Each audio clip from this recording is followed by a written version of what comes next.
Classificação indicativa. Livre para todos os públicos.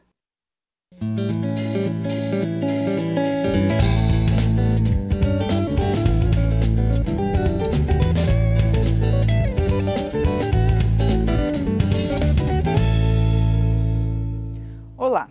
A Política Nacional de Conscientização e Orientação sobre o Lúpus Eritematoso Sistêmico, o LES, está em análise na Câmara dos Deputados. O LES é uma doença rara que atinge em torno de 40 mil pessoas, sendo 90% de mulheres. Apesar de não ter cura, a doença pode ser bem controlada com o uso de medicamentos como o corticoide, os antimaláricos e os imunossupressores. A Comissão de Seguridade Social e Família aprovou um projeto que institui e garante o tratamento com esses medicamentos no Sistema Único de Saúde, o SUS. E para saber mais detalhes sobre a proposta, eu converso com o deputado Júlio Delgado, que é do PSB de Minas Gerais. O Palavra Aberta tem uma produção integrada da TV e da Rádio Câmara. Bom, deputado Júlio Delgado, primeiro eu gostaria que o senhor falasse para a gente como é que é a política hoje para o lúpus e também para as doenças raras, né? E o que a proposta prevê exatamente? Todas as doenças raras, elas têm uma dificuldade maior de tratamento e o lúpus é dessas a que tem a maior incidência, principalmente em mulheres, como foi bem dito aí agora no programa. Então, a gente tem que tratar isso de uma forma diferenciada como é. E o que acontece é que não só o SUS não atende os medicamentos, como os planos de saúde não autorizam o fornecimento porque diz que falta a autorização da Agência Nacional, a Agência Nacional de Saúde. Ao fazer disse a responsabilidade não é minha, a responsabilidade não é sua, fica só quando a pessoa tem o acometimento de uma crise. O lúpus pode aparecer com feridas, pode aparecer com um momento de crise, e aí há a internação. E aí o plano de saúde pode cobrir. Mas é muito mais se fazer o preventivo, no caso de fornecer a medicação, em que a pessoa pode preventivamente evitar que tenha as crises e fazer um tratamento a longo prazo em casa, onde as condições são muito melhores e mais saudáveis para ela mesma. Mais baratas. E mais baratas para todos. O problema é que o custo dos medicamentos são muito altos. Então existe sempre a possibilidade, como eles querem só fazer o atendimento pelo SUS, que foi universalizado, a responsabilidade do município, e a gente imagina que o Brasil não é só São Paulo, Brasília, Rio de Janeiro ou Belo Horizonte. Nós temos, dos 5.400 municípios, 5.200 que sobrevivem do fundo de participação. Como é que numa cidade pequena, quando o prefeito vive disso, ele tiver que custear uma ou duas pessoas que têm uma doença rara? Grande parte desses medicamentos são importados, os laboratórios são laboratórios internacionais e que cobram um valor muito alto por esse medicamento e a prefeitura não tem condição de fazê-lo.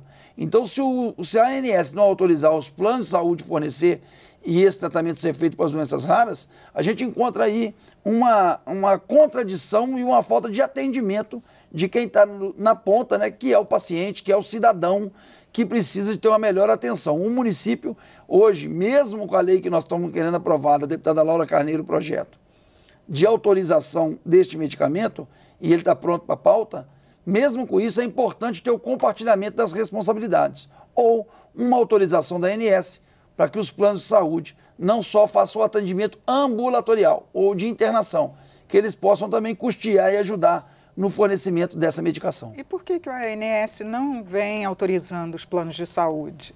A ANS diz que esse é um projeto e é uma responsabilidade do SUS. O SUS não tem dinheiro para fazê-lo. E aí os planos de saúde falam que não podem fornecer a medicação desde que a ANS não autorize. Fica um jogo de empurra entre esses setores. E o que a gente quer é o atendimento do cidadão, uma melhor prestação deste serviço para que a pessoa é acometida de doenças, volto a dizer, raras e por isso tem que ser tratadas de forma excepcional. A judicialização hoje tem levado a responsabilidade somente dos prefeitos. Quando a cidade é muito pequena, há que haver um compartilhamento entre o Estado e a União. Não adianta a União não autorizar via ANS o plano de saúde e a gente sabe que uma pessoa que é acometida de uma doença rara, a dificuldade que ela tem de entrar no plano de saúde, de fazer parte de um plano de saúde, que ela tem que fazer um critério de uma bagatela de requisitos, entre eles provar que tem uma saúde plena, para o plano de saúde adotar. Quando o plano de saúde já adotou essa pessoa e ela é acometida de uma doença rara, o que acontece? Ele só vai tratar quando na necessidade da internação. Aí a pessoa já está na eminência de passar um mal maior, daí passar por uma crise renal, daí da medicação da crise renal passar, infelizmente, para hemodiálise e vir a falecer. Então, é você não prevenir no antes e querer tratar dessas doenças só quando a pessoa consegue entrar no plano de saúde e quando ela está internada. Esse é o equívoco que tem sido cometido pelo Ministério da Saúde e pela ANS, e os planos de saúde acabam se beneficiando porque essas pessoas não conseguem ter o atendimento no período para prevenir que elas possam ter a crise decorrente dessas doenças raras, e o lúpus é o maior exemplo delas. Agora, deputado, os genéricos, não existem medicamentos genéricos para esse tipo de doença? Porque uma desoneração nesse setor talvez auxiliasse. Nós temos os genéricos só para os efeitos, vamos dizer, a medida recorrente. Quando a pessoa tem uma inflamação, aí tem genérico. Quando a pessoa tem que tomar um diurético, aí tem genérico. Mas para as doenças específicas, para o lúpus, ou para doenças raras, algumas síndromes que tem, em casos raros, amiotrófica, ou a síndrome do envelhecimento precoce, esse não existe de medicamento genérico. Geralmente, eles são de laboratórios internacionais e são importados. São remédios muito caros.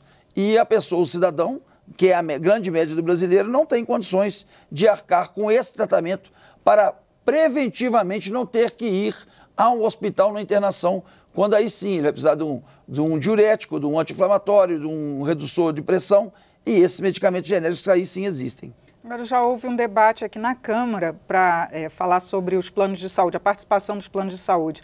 Quais foram os resultados? Saíram sugestões daí desse debate? Olha, fizemos uma audiência muito importante no sentido de priorizarmos a aprovação desse projeto. O projeto da deputada Laura Carneiro está pronto para a pauta, está já discutido nas comissões, que garante o fornecimento desse medicamento quando o SUS não consegue e a pessoa tem um vínculo complementar do plano de saúde. O que o plano de saúde faz hoje? Nós não cobrimos tais cirurgias e tais medicamentos, você tem que ir para o SUS e pede para judicializar, para que a gente possa fazer que esse atendimento seja feito pelos planos de saúde e os planos de saúde também poderem ser judicializados, senão obrigá-los a poder fazer o tratamento e pagar a medicação. E eles já foram ouvidos aqui, os representantes dos planos de saúde? Os representantes dos planos de saúde tiveram, e é aquilo que eu te disse. Eles colocaram a responsabilidade que eles não têm autorização da ANS. O Congresso não poderia tentar intermediar...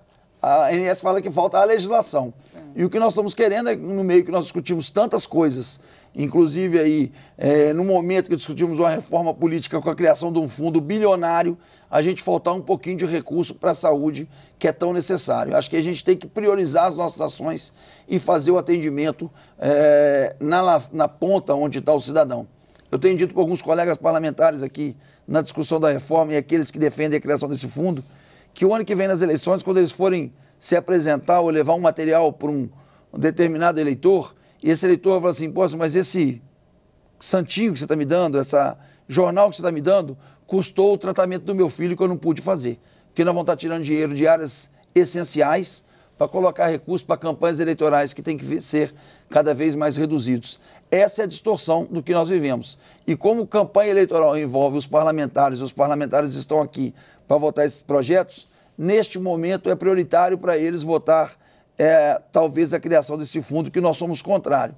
Nós queremos defender que a gente vote projetos como esse, que atende o cidadão lá na ponta e que ele possa ser beneficiado por uma ação específica de quem os representa aqui em Brasília, no Congresso Nacional, que o caso esse projeto vai fazer uma atenção muito grande a milhares de pessoas no Brasil acometidas de lúpus e doenças raras, que pelo plano de saúde teriam atenuado o seu sofrimento quando essas doenças são acometidas ou quando elas são sintomatizadas pela pessoa que sofre de uma doença que muitas vezes ela fica no sistema imunológico, mas ela não se manifesta. Quando ela se manifesta, está na iminência da pessoa ter que ser internada e correndo risco, inclusive, de vida. Tá certo, deputado. Muito obrigado pelos seus esclarecimentos aqui no programa. Eu que agradeço. Eu conversei sobre a cobertura por planos de saúde de medicamento para tratar o lúpus com o deputado Júlio Delgado. Ele é do PSB de Minas Gerais. E você pode acessar esta e outras edições do Palavra Aberta em nosso site. É no câmara.leg.br/Palavra Aberta. Eu sou Regina Assunção e agradeço a sua audiência. Até a próxima.